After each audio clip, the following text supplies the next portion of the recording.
Hi, beautiful people. Hope you're having a wonderful day. Whether you're tuning in live or watching this afterwards, I was feeling really inspired because I just got off of a client call and we were talking about root cause solutions and really healing from the inside out. And I was reminded of how far I've come in healing from mold toxicity. And I just wanted to share a couple tips of things that got me to the other side of my mold environmental toxin journey. So, this way out. There are multiple paths out of chronic illness. There's a lot of supplements and a lot of doctors and a lot of protocols out there that can get really confusing and really overwhelming to know which way will actually help. And there was a point in time where nothing seemed to be working and nothing seemed to really be moving the dial anymore. Everything seemed the same. I didn't know what supplement was actually working. I didn't know what food I should be eating. I didn't know why I wasn't improving. Because this way out became to look like this way out, which became to look like this way out. Does that sound familiar?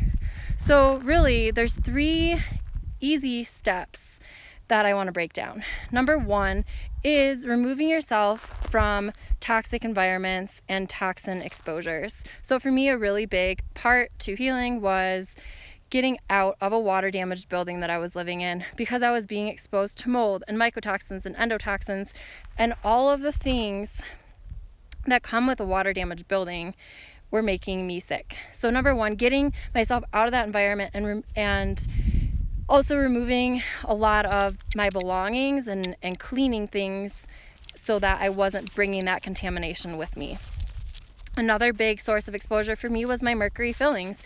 You can't get well if you have a bunch of metal and mercury, a known neurotoxin, that close to your brain and continually flooding into your body every time you eat something, eat or drink something hot, or you're chewing, or you're grinding your teeth at night. That mercury is continually being released into your body. So also, people can be toxic. So looking and really examining the relationships in your life, whether that be family, friends, romantic relationships, and even partnerships, relationships with doctors, really surrounding yourself with a supportive tribe of people that support you and lift you up and believe in you. So important.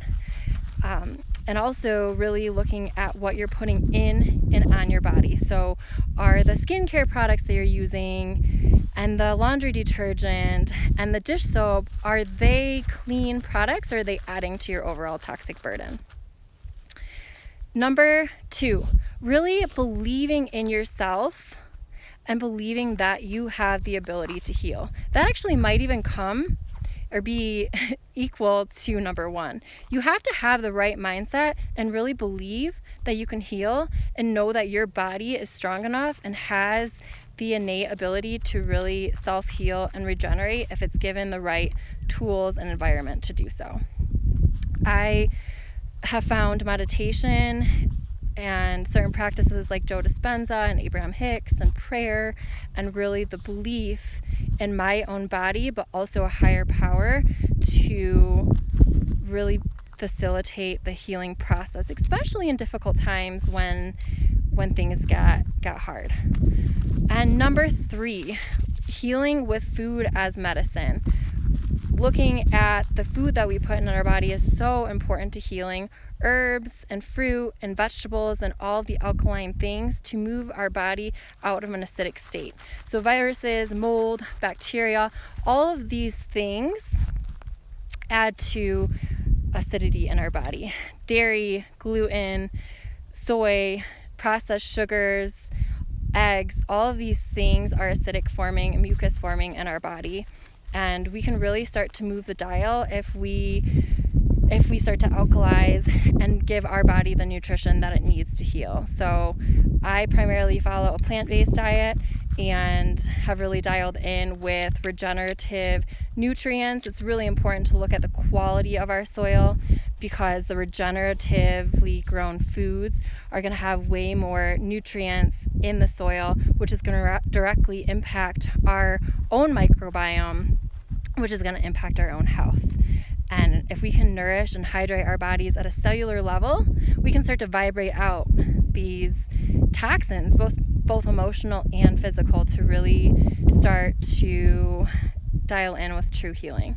So I want to recap. Number 1, remove yourself from toxic exposures. Number 2, really believe in yourself that you do have the ability to heal. And number 3, flood your body with food as medicine. Start to open up those lymphatic pathways and detoxification pathways to start to pull out these new toxins as you start to really flood your body with nutrients. There's a lot of other holistic modalities I've tried, but those are the top 3 that have really gotten me to where I'm at. There's a lot of great things out there, like opening your lymphatic pathways with infrared sauna, and social support is huge, and being outside in nature and really getting outside and moving your body and finding gratitude for the little things. So that is my Thursday tip of the day. Have a beautiful, beautiful day, folks.